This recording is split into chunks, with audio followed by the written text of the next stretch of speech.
Hello everyone, welcome back to my channel English Field, where you prepare for TGT PGT English. So friends, today this video is going to be very useful and very important. अब आप पूछेंगे कैसे?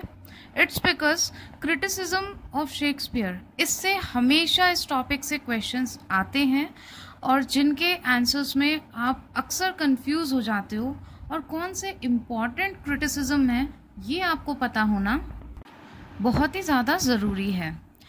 अब एक और important point के बारे में मैं बात करती हूँ, वो ये है कि अक्सर हम क्रिटिक्स पर ध्यान नहीं देते हैं और बायोग्राफीज़, उनके प्लेस, वर्क्स में ही उलझ के रह जाते हैं। बट क्रिटिक्स से हमेशा क्वेश्चंस आते ही आते हैं, so keep it in your mind. और ऐसे जितने भी वीडियोस की सीरीज़ आए इस चैनल पे तो प्लीज़ आप उसको बिल्कुल भी मत छोड़िएगा, मिस मत करिएगा। So subscribe channel so that you can get notification. So, first one is, others abide our question, though are free we ask. Outtopping for knowledge, Matthew Arnold.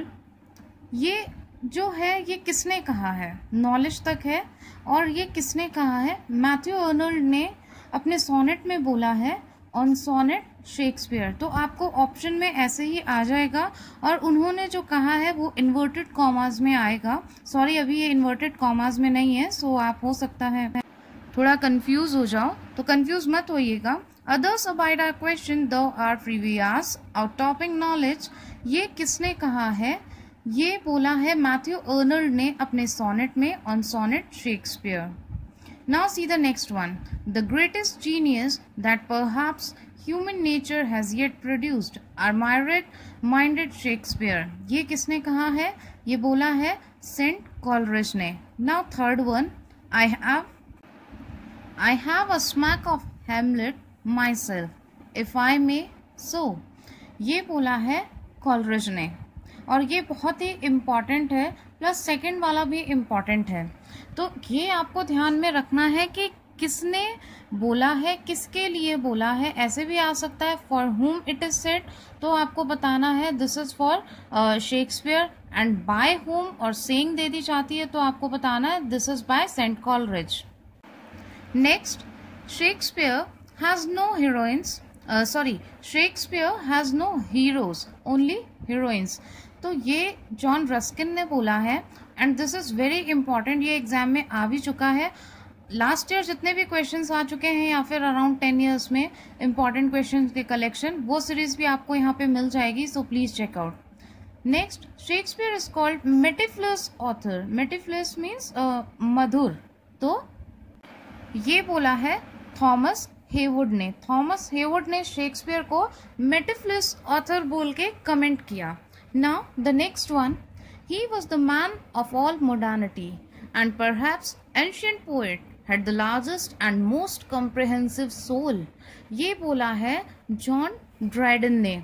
John Dryden ने उन्हें इस टाइप से critic में अपने अपने views में सबने अलग अलग तरीके से उन्हें कुछ ना कुछ कमेंट किया। Now see the seventh one. He was not of an age, but for all times. Nature herself was proud of his designs. Means उनको इतना ज़्यादा privilege देते हुए इतनी अच्छे से शेक्सपियर को डिस्क्राइब किया है बेन जॉनसन ने। और इतना ही नहीं, बेन जॉनसन ने बहुत सारे स्टेटमेंट्स दिए हैं उनके लिए। तो जितने भी इम्पॉर्टेंट स्टेटमेंट्स थे मैंने उनको कवर किया है, बाकी नेक्स्ट वीडियो में आपको और मिल जाएंगे।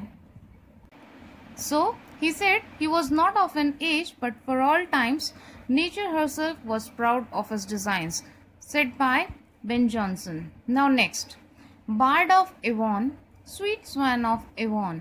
ये भी Avon, you know, that is a name of river. तो ये भी शेक्सपियर के लिए बेन जॉनसन ने ही बोला। The next ninth one, he knew small Latin and less Greek. तो ये बोला बेन जॉनसन ने। अब यहाँ पे आप कंफ्यूज मत हो जाना कि नाइन्थ वाला जो पॉइंट है उसमें किसी राइटर का नाम है नहीं, यहाँ पे प्रिंट होना मिस्टेक हो गई है। तो ये भी बेन जॉनसन का ही है, ये पूरी स्लाइड बेन जॉनसन की ही है। Now next one, he knew small Latin less Greek, this is very important by Ben Jonson. Shakespeare wanted art, ये भी बेन जॉनसन ने ही कमेंट किया as a critic form. Now, before you start learning all these points, this is important that you should know the meaning of critique.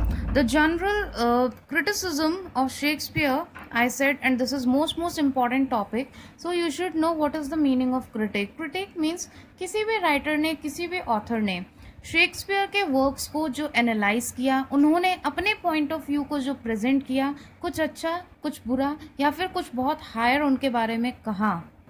So they all made a statement about Shakespeare the way they felt the poetry is, or the work of the Shakespeare is, or you may say was. Okay, so this is critique. So friends, these were the very important points, 10 points which you should not leave if you are preparing for English TGT PGT. And secondly, please like if you really feel that this video is helpful in any way, and please share this video. And if you are visiting this channel for the first time, so please subscribe and please share this so that any other people can also be benefited by these important videos. And don't forget to press the bell icon so that you can get regular notifications, and don't forget to give your feedback. That is really important. Feedback इसलिए भी important हो जाता है क्योंकि मुझे भी पता चलना चाहिए कि ये वीडियोस आपके लिए यूजफुल हो रहे हैं या नहीं, आपको समझ में आ रहा है या फिर नहीं. The teaching methodology I am using out here, वो आप तक पहुंच रही है या नहीं. तो फीडबैक बहुत इम्पॉर्टेंट होता है. प्लस ये भी पता होना चाहिए कि आपके कुछ क्वेरीज हैं या फिर आपके कुछ क्वेश्चंस हैं. So you should comment in comment box. Because you know, class में तो हम पूछ लेते हैं, are you getting all students, are you getting me, तो वहाँ पे पूछ लेते हैं, इंटरैक्ट कर सकते हैं. बट यहाँ पे इंटरैक्ट नहीं कर सकते. Comment box is the only way to interact. So keep watching. Thank you.